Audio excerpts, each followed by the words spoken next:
இன்றைக்கு பாபா முரளியில் நீங்கள் எல்லாருமே விழிச்சிருக்கிறீங்க, மற்றவங்களையும் விழிக்க செய்யணும் அப்படின்னார். சூரியோதயமான உடனே, சூரியன் உதித்த உடனேயே ஆட்டோமேட்டிக்காக உலகத்தில் எல்லோரும் என்ன செய்வாங்க? எழுந்திருப்பாங்க.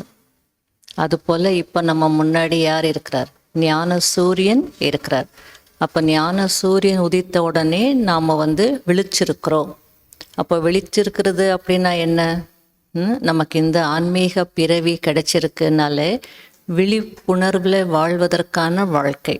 பிராமண வாழ்க்கை அப்படின்னாலே செல்ஃப் அவேர்னஸில் இருக்கணும், விழிப்புணர்வில் இருக்கணும். விழிச்சிருக்கிறதுன்னா தூங்காமல் இருக்கிறதுன்னு கிடையாது, அந்த விழிப்புணர்வில் இருக்கணும். உதாரணத்திற்கு நாம் விழிப்புணர்வில் இருக்கும்போது, செல்ஃப் அவேராக இருக்கும்போது எனக்கு எந்த மாதிரி எண்ணங்கள் வந்துட்டுருக்கு, என்னுடைய உணர்வு ஏன் இப்படி இருக்குது, நான் ஏன் இப்படி பேசிகிட்ருக்கிறேன், நான் ஏன் இப்படி செய்துட்ருக்கிறேன் அப்படின்றது நம்ம தெரிஞ்சிடும். நமக்கு அந்த அந்த விழிப்புணர்வில் இருக்கும்போது உள்ளே அந்த மாதிரி வரும்போதே நமக்கு சம்திங் ராங், ஏதோ இந்த மாதிரி ஏன் வருது ஃபீல் பண்ண முடியுது. அதுதான் அவேர்னஸ், விழிப்புணர்வு. அப்போ அந்த விழிப்புணர்வு இருக்கும்போது நம்ம யார் நம்ம புரிஞ்சிக்க முடியும். செல்ஃப் அவேர்னஸ் இருந்ததுன்னா செல்ஃப் அண்டர்ஸ்டாண்டிங் இருக்கும். இன்றைக்கி உலகத்தில் வாழ்ந்துட்டுருக்காங்க யாருமே தன்னை நான் யார், நான் ஏன் இப்படி பண்ணுறேன், என்னுடைய நிலை ஏன் இப்படி இருக்குது புரிஞ்சுக்கிறதுக்கே ட்ரை பண்ணுறதில்ல. மற்றவங்கள குறை சொல்லிகிட்டு இருப்பாங்க, மற்றவங்க தான் அதுக்கு காரணம்னு நினச்சிட்ருப்பாங்க. ஆனால் காரணம் நமக்குள்ளே இருக்குது. அதனால் விழிப்புணர்வில் இருக்கும்போது நான் என்னுடைய உடலையும் கூட, எனக்கு உடலுக்குள்ளே என்ன நடந்துகிட்ருக்கு, அது நோயாக இருக்கலாம், சேஞ்சஸாக இருக்கலாம், எதுவாக இருந்தாலும் பாதிப்பு இருக்கலாம், எங்கேயோ என்னவோ நடந்துக்கிட்டு இருக்குன்றது உணர முடியும். மனதையும் உணர முடியும், உணர்வுகளையும் உணர முடியும். அதை புரிஞ்சுக்கும் போது தான் நம்ம ஏற்றுக்க முடியும். இல்லைன்னா சும்மா நீ இப்படிப்பட்டவன்னு சொன்னால் யாரும் என்ன பண்ணுறதில்ல, ஏற்றுக்கிறதில்ல, பிரயோஜனமே இல்லை. அதனால தான் பாபா நீங்கள் விழிப்புணர்வில் இருக்கிறீங்க, விழிச்சிருக்கீங்கன்னா நீங்கள் யாரும் நீங்கள் என்ன பண்ணணும் பார்த்துக்கணும். என்னுடைய எண்ணம் சொல் செயல் எப்படி இருக்குது, என்னுடைய உணர்வுகள் எப்படி இருக்குது, ஏன் இப்படி இருக்குது, நானே தான் என்ன பண்ணணும், ரிசர்ச் பண்ணணும், ஆராய்ச்சி பண்ணணும், புரிஞ்சுக்கிறதுக்கு ட்ரை பண்ணணும். அப்போ தான் எனக்குள்ள மாற்றம் வருது, செல்ஃப் டிரான்ஸ்ஃபர்மேஷன் வருது. அதனால பாபா விழிப்புணர்வு அப்படின்றார். பொதுவாக உலகத்தில் சொல்லுவாங்க, யோகிகள் அப்படின்னா உலகம் தூங்கும் போது அவங்க விழிச்சிருப்பாங்களாம், உலகம் விழிச்சிருக்கும் போது அவங்க தூங்கிட்டு இருப்பாங்களாம், அப்படி சொல்லுவாங்க. அப்படின்னா இந்த தூக்கம் இல்லை, இந்த உடலுக்கு இந்த தூக்கம் வேணும். சாப்பாடு இல்லாமல் கூட இருந்துருவாங்க, தூக்கம் இல்லைன்னா ஆரோக்கியமாக இருக்க முடியாது. அந்த தூக்கத்தை பற்றி சொல்லலை. விழிப்புணர்வுன்னா அதாவது உலகம் தூங்கிட்டு இருக்கும் போது நாம் நம்முடைய முயற்சியில் இருக்கணும். அவங்க டிஸ்டர்பன்ஸ் எதுவுமே இருக்காது. ஆனால் அதுவே உலகம் விழிச்சிருக்கும் போது நாம் முழிச்சிருக்கக்கூடாது. அவங்க என்னென்னவோ செய்துட்ருப்பாங்க. அந்த அர்த்தத்தில் அந்த விழிச்சிருக்கிறோம் அப்படின்னு பாபா சொல்கிறார். விழிச்சிருக்கணும். அதே நேரத்தில் அந்த தூக்கத்தை பற்றியும் சொல்கிறார். விழிப்புணர்வில் இருக்கிறது என்ன, விழிச்சிருக்கிறதுனா என்ன, தூங்குறதுனா என்ன, அறியாமை என்ற தூக்கம், இதை பற்றியெல்லாம் சொல்லியிருக்கிறார். இன்னொன்று பாபா என்ன சொன்னார்? மோதல். கனெக்ட் பண்ணுங்க. எப்போ நம்ம விழிப்புணர்வில் இருக்கிறோமோ அப்போ யாரோடும் நம்ம மோத மாட்டோம். நான் ஆத்மான்ற விழிப்புணர்வு எனக்கு இருந்ததுன்னா என்னுடைய தர்மம் எது, தூய்மை என்னுடைய தர்மம், சுய தர்மம் அப்படின்னு சொன்னார். அப்போ அந்த சுய தர்மத்தினுடைய விழிப்புணர்வில் நான் இருந்தால் நான் யாரோடும் மோத மாட்டேன். அப்போ மோதல்கள் இருக்குனால தேகாபிமானம் சொல்லிட்டார் இல்லையா? ஆகையால் அந்த விழிப்புணர்வு அவ்வளோ முக்கியமான ஒரு விஷயமாக இருக்கு.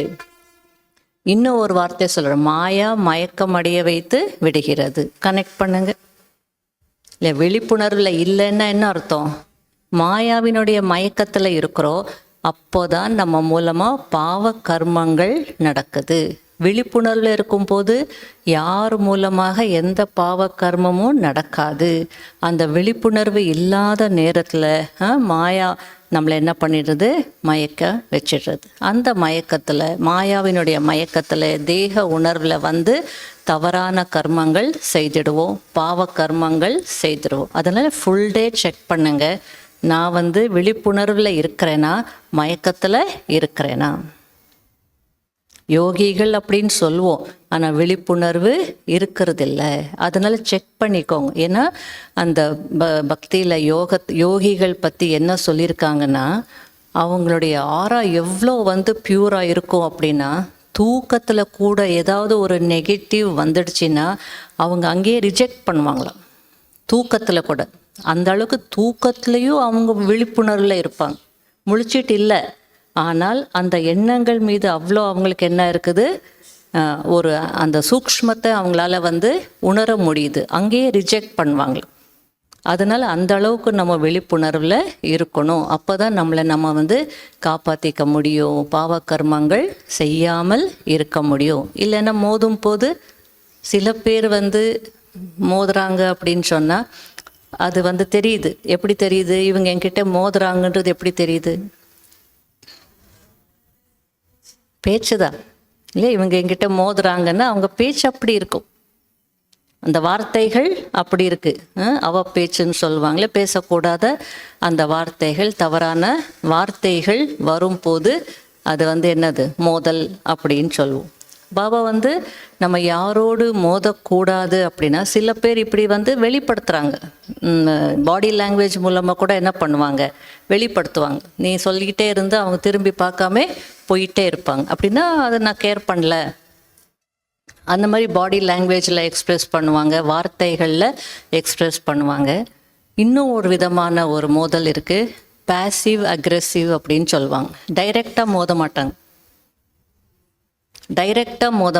இன்டைரக்டாக வந்து என்ன பண்ணுறாங்க, இன்டைரக்டாக வந்து, அதாவது நீ செய்கிறது தவறுன்னு எனக்கு தெரியும், நான் வந்து சுற்றி காட்டல சொல்லலை, ஆனாலும் நீ செய்கிறது தவறுன்னு ஏதோ அவங்களுடைய பாடி லாங்குவேஜ்லேயோ அந்த பார்வையிலையோ அது வந்து தெரியும் இல்லையா? அதாவது அப்படி பார்ப்பாங்க, அந்த ஃபேஸ் எக்ஸ்ப்ரெஷன் அது போல் இருக்கும். நீங்கள் பேச முடியாது, பேசவும் மாட்டாங்க. சிலருக்கு பேச முடியாத ஒரு சிச்சுவேஷன் பேச மாட்டாங்க, சிலர் வந்து பேச விரும்புறதில்லை. ஆனால் அந்த பாடி லாங்குவேஜ்லேயே என்ன பண்ணுறாங்க, இன்டைரக்டாக நான் மோதிட்டுருக்கிறேன் அப்படின்றது காட்டுறாங்க.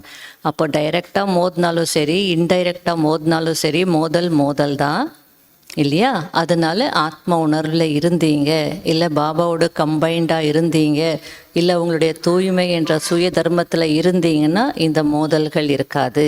ஆகல ஃபுல் டே நான் வந்து, அதாவது சொல்லுவாங்க என்னென்னா, யோசித்து அல்லது ஒரு கான்ஷியஸ்னஸில் கர்மம் வந்து செய்யணும் அப்படின்னு சொல்லுவாங்க. அதான் ஹிந்தியில் அந்த மாதிரி சொல்லுவாங்க.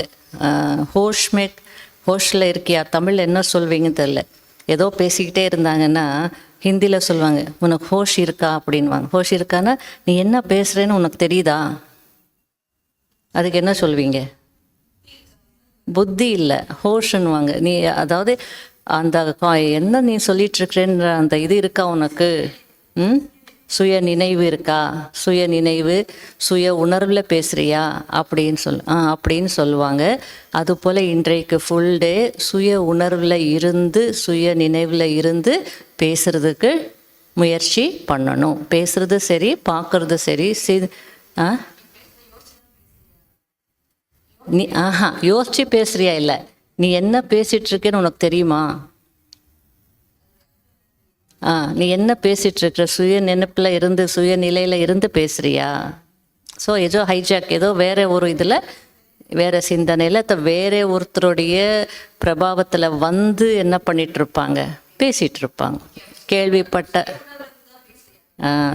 சுய உணர்வில் இருந்து தான் பேசுகிறியா அப்படின்னு சொல்லுவாங்க இல்லையா? அதில் சுய உணர்வில் இன்றைக்கி ஃபுல் டே இருக்கணும். மாயாவினுடைய மயக்கத்தில் இருக்கக்கூடாது.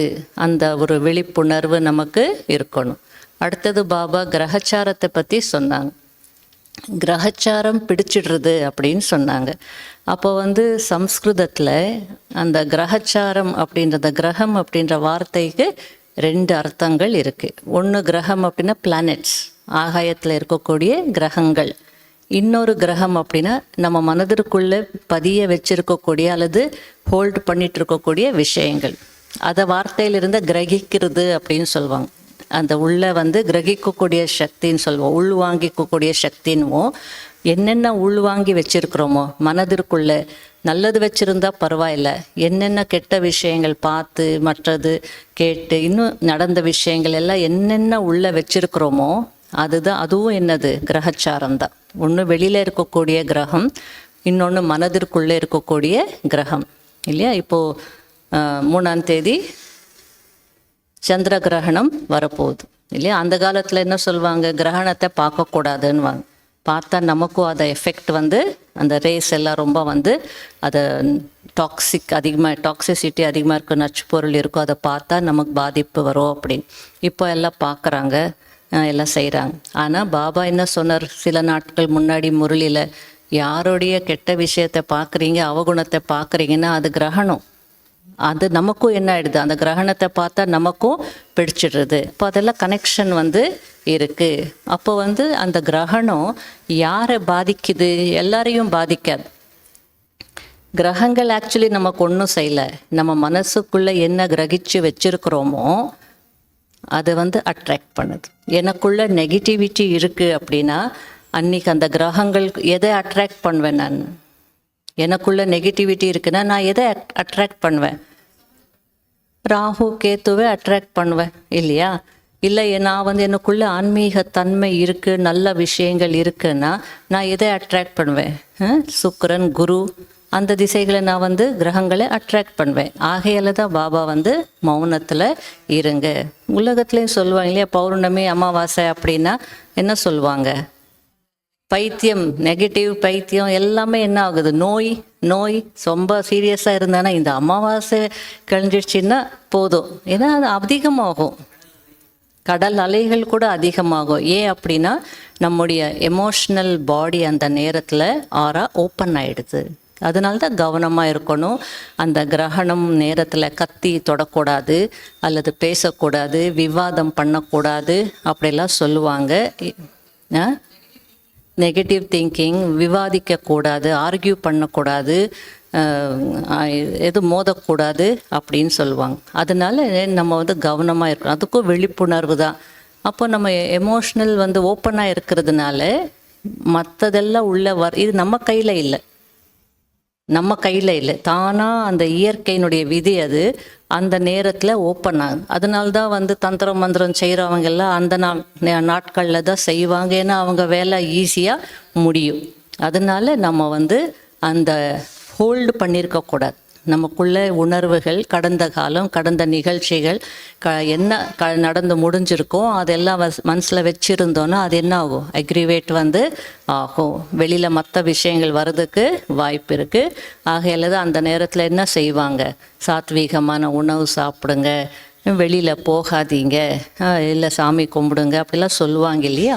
ஆகையால் நமக்கு கிரகச்சாரம் பிடிக்கக்கூடாதுன்னா நாம் விழிப்புணர்வில் இருக்கணும். விழிப்புணர்வில் இருக்கும்போது எந்த கிரகச்சாரமும் நமக்கு பிடிக்காது. அதனால் இன்றைக்கு இதெல்லாம் நம்ம அந்த சிந்தனையில் இருந்து விழிப்புணர்வில் இருக்கணும். அப்போ மோதல் இருக்காது, கிரகச்சாரமும் பிடிக்காது. அப்போ எந்த அளவுக்கு நம்ம அப்படி இருக்கிறோம், நானும் விழிச்சிருக்கிறேனா, மற்றவங்களையும் நான் விழிக்க வைக்கிறேனா அப்படின்றது பாருங்கள்.